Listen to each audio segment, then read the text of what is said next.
My name's Robert de Vries. I'm a lecturer in quantitative sociology here at Kent. And today I want to talk to you about implicit attitudes. Now, implicit attitudes are the unconscious feelings and stereotypes we have about various different groups in society. So to try and explain this, I'm going to start with a riddle. So a man and his son are out driving, and unfortunately they get into quite a bad car accident. And the father gets the worst of it, and he's killed immediately at the scene. But the son survives, and he's rushed immediately to hospital and straight into surgery. And the surgeon looks down and says, "I'm sorry, I can't operate on this boy. He's my son." How is this possible?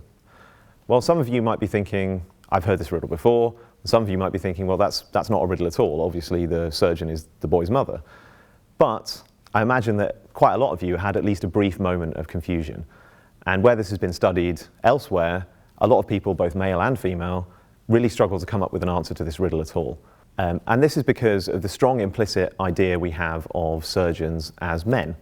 So if someone asked us straight out, can women be surgeons? Obviously we would say, yes, of course they can. But over time, we've developed this unconscious association between the job of surgeon and the male gender. And we have these kind of unconscious stereotypes about a lot of different groups in society.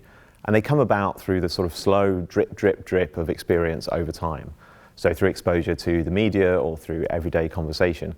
So for example, if you grew up watching films and TV shows where women were more likely to be portrayed as emotional and irrational, where men were cold and logical, and you've had those stereotypes reinforced over time, for example, through other types of media, the newspapers, or online, or everyday conversation, then in the associational network of your mind, these concepts become more and more closely bound together, even if you don't necessarily want them to.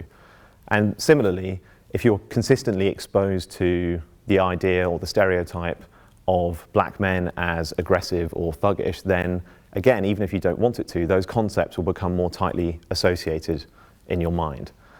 And again, you might not necessarily agree with these stereotypes. You might genuinely feel like you believe that people of different races, different genders are fundamentally equal. But under the surface, these unconscious attitudes are present. They have developed over time.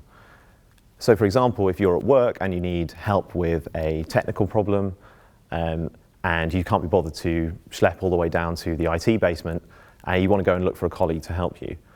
It might be only later on when someone asks you who you went to first that you realize that you assumed that a man would be better able to help you.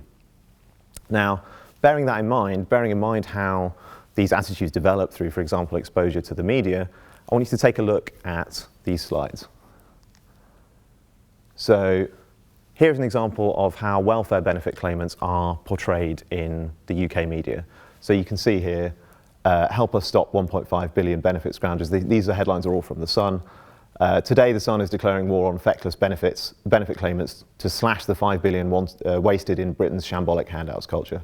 And here you might not be able to see the text, but this is the Wealthies, so the award for spotting Britain's dossers and scroungers. And while you're looking at these, I want you to remember that The Sun is the UK's most popular newspaper by far, followed by the Daily Mail. So what I think you can see from this is that welfare benefit claimants in the UK are discussed in strongly negative and stereotyped terms. And standard studies of implicit attitudes have tended to focus on more traditional stereotype groups, so for example based on ethnicity or gender. But I think you can see from here that it's plausible that exposure to these types of stereotypes might also lead people to have these similar kind of implicit attitudes towards welfare benefit claimants. And this isn't necessarily just an abstract academic idea. These attitudes can have real-world important implications. So one of the most important is that it can affect how we interact with and how we behave towards members of those stereotyped groups. So many studies have shown that people's negative unconscious responses and unconscious stereotypes about a particular social group affects how they treat members of those groups.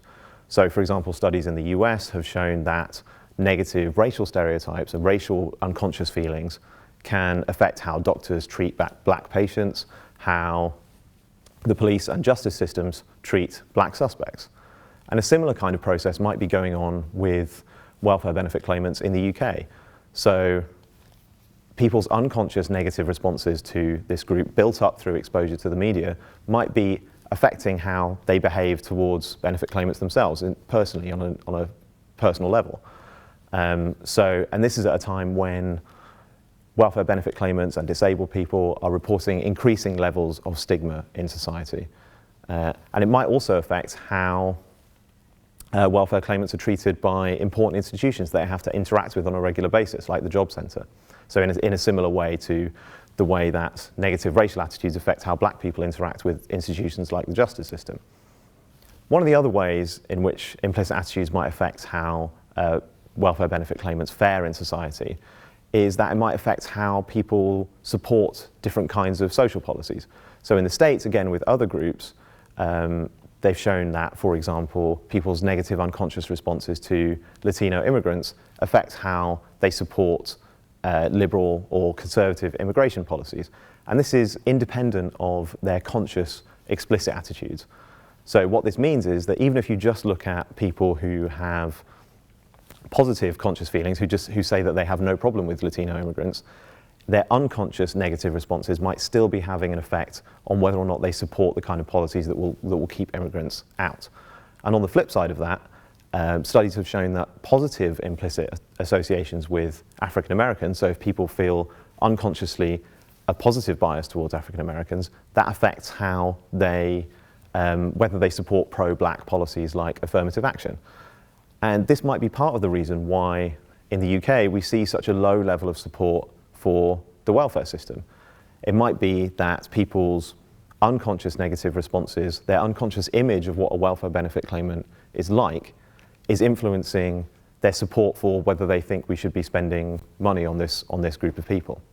I should say here that I'm not trying to draw an equivalence between racism in the US and the UK, or sexism and prejudice towards welfare benefit claimants.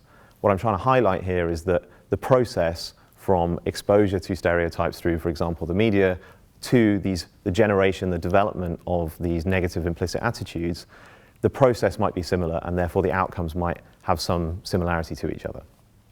So my own research in this area is at quite an early stage, but a small initial study that I carried out in Oxford did find that when it comes to welfare benefit claimants, people do seem to have these unconscious negative responses. And it might not be surprising to hear that people with the strongest negative conscious attitude, so people who reported having the biggest problem, having the most negative attitudes towards claimants, were also the people who had the strongest negative unconscious responses. But even if you just look at people who have positive attitudes towards welfare claimants, or don't have any particular negative attitudes, or they don't report them, then they still show some evidence of negative unconscious bias.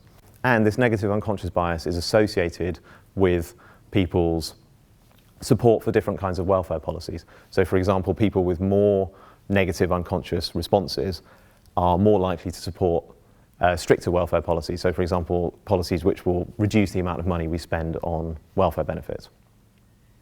So I want to emphasize that this is a small initial study, so we can't necessarily generalize the results here to the UK population as a whole, but I do think it shows that this is an area that's worth exploring. So beyond just finding out whether these results do generalize, which is obviously very important, I think there are a few important questions that really need answers. And the first one is that we need to find out what characteristics exactly do people associate unconsciously with welfare benefit claimants. What is their default image of a benefit claimant, what a benefit claimant looks like, what a benefit claimant is like as a person, what characteristics do they associate with that group? And also what is the importance of those characteristics for their support for welfare policy? So which characteristics that they do associate with this group are important for whether they perceive this group to be deserving of the money that we spend on them. So, and the second question I think, which is particularly important, is what the role of the media is in this. I think you saw from these slides that, and some of them you can see still here, that currently the UK media do discuss welfare benefit claimants in strongly negative terms, but if they all change their tune tomorrow, if they all decided to start covering welfare benefit claimants as if they were people who had just fallen on hard times through no fault of their own, or in just a generally more sympathetic light, as opposed to focusing on them as being grasping, selfish scroungers, then would this have an effect on people's unconscious attitudes? Would that actually change people's feelings? This, I think, is an open question. It's an important one. And it's part of this idea of whether and how we can change or combat these negative unconscious perceptions. Now, for some people, their negative unconscious feelings might be perfectly aligned with their conscious feelings. They might feel pretty negatively about benefit claimants, but be perfectly happy about that fact. And that's, but that's not necessarily true for everyone. So for some people, their negative unconscious feelings towards this group, in the same way that their negative unconscious feelings towards different races or genders might be uncomfortable for them. They might not want to feel this way. It might be in conflict with their values or with their politics. And therefore, we want to kind of figure out how we might go about combating these attitudes. And one of the things I think I should do here is combat a common misconception of what implicit attitudes or unconscious attitudes are, and that's that they're somehow more real than our conscious attitudes. And that's not necessarily true. The people who, in my study, reported that they had no negative attitudes towards welfare benefit claimants, but still nevertheless showed some level of unconscious negative bias, they weren't necessarily lying, they weren't necessarily secretly prejudiced, just in the same way that if you were confused by the riddle at the beginning of this lecture, then it doesn't mean that you're secretly a sexist. All it means is that we're all immersed in the same cultural milieu. We're all exposed to the same stereotypes, leading to the development of the same kind of unconscious attitudes, the same kind of unconscious associations. And perhaps that means that the best way of addressing these unconscious attitudes is to first recognize that they exist. So research into other social groups, so principally on gender attitudes, has shown that clinging on to this idea that we are perfectly objective and fair and think of everyone the same is perversely the easiest way of letting our unconscious attitudes into the driver's seat. So if there's a takeaway message from this lecture, it's that in order to prevent our unconscious biases from affecting us in ways that we don't want, we have to first recognize that they exist, and in that way we can be vigilant against them affecting our decisions and our behavior. Thanks very much for listening.